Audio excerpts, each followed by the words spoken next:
மாலை வணக்கம். இப்போ வந்து நைட்டு டிஃபனுக்கு கொடமிளகா சட்னி எப்படி வைக்கிறேன்னு காட்டுறேன் பாருங்க பிள்ளைங்களா. வாங்க, இந்த பாருங்க.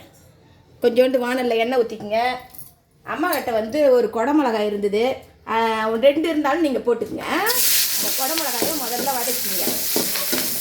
இந்த கொடமிளகாயில் பார்த்தீங்கன்னா சி வைட்டமின் சத்து நிறைய இருக்குது. இந்த சி வைட்டமின் சத்து பார்த்தீங்கன்னா ஸ்கின்னுக்கு, நோய் எதிர்ப்பு சக்திக்கு எல்லாத்துக்குமே நல்லது. இந்த கொரோனா நேரத்தில் கூட சி வைட்டமின் சத்து தான் அதிகமாக தேவைப்படுது, எல்லாருக்குமே சொன்னாங்க டாக்டர்லாம். வாசனை போக இந்த மாதிரி வதக்கி எடுத்துக்கோங்க. இது ஒரு மிளகா, நீங்கள் இன்னொரு மிளகா கூட போட்டுக்கலாம். இந்த பாருங்கள், அது கூடயே பார்த்தீங்கன்னா ஒரு துண்டு இஞ்சி வச்சுருக்கிறேன் பாருங்கள். ஒரு பூண்டு பல், ஒரு 4 பூண்டு பல் வச்சுருக்கிறேன். ஒரு 2 வெங்காயம் வெட்டி வச்சுருக்கிறேன். இதை வதக்கிங்க, வெங்காயத்தை மட்டும் வதக்கிங்க. மிளகா கொடமிளகா வச்சு சட்னி அரைக்க முடியாது, கொஞ்சம் இதெல்லாம் சேர்ந்தால் தான் நம்மளுக்கு ஒரு நல்ல சட்னி பேஸ்ட் மாதிரி வரும்.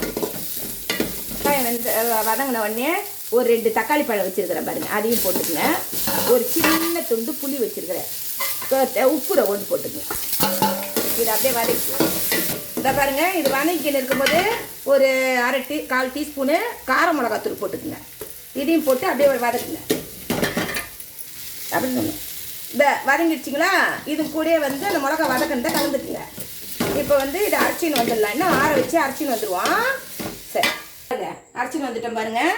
இந்த மாதிரி அரைச்சிக்குங்க. இந்த பாருங்க, ஒரு டீஸ்பூன் எண்ணெய் ஊற்றி கடுகு உளுத்தம் பருப்பு போட்டுக்குங்க. கொஞ்சம் நின்ன உடனே கொஞ்சோண்டு கருவேப்பிலை போட்டுக்குங்க. இந்த தாளித்து சட்னியில் ஊற்றிக்குங்க. பாருங்க, சூப்பரான கொடமிளகா சட்னி ரெடி ஆகிடுச்சு பாருங்கள். இதில் மல்லித்தழை லைட்டாக தூவிக்குங்க. மல்லித்தழை வெட்டி வச்சுருக்கேன். இதை பாருங்கள், அருமையான கொடமிளகா சட்னி பாருங்கள். இந்த சட்னி, இந்த கொடமிளகா வந்து நீங்கள் எல்லாத்துலேயுமே சேர்த்துக்குங்க. ஏன்னு பார்த்தீங்கன்னா இதில் ஆரஞ்சு பழத்தில் இருக்கிறத விட அதிகமான சி வைட்டமின் சத்து இதில் இருக்குது. அதனால நம்ம சி வைட்டமின் சத்து நம்மளுக்கு நிறைய பேருக்கு தேவைப்படும். ஏன்னா ஸ்கின்னுக்கு, நோய் எதிர்ப்பு சக்திக்கு எல்லாத்துக்குமே இந்த கொடமிளகா இதோடைய சத்து தேவைப்படுது. அதனால் நீங்கள் என்ன பண்ணுறீங்க, சட்னியாவோ இல்லை வெஜிடபிள் சாதத்தில், நூடுல்ஸு, ஃப்ரை ரைஸு இந்த மாதிரி செய்யும்போது எல்லாத்துலேயும் கொடமிளகா சேர்த்து இந்த மாதிரி சாப்பிடுங்க.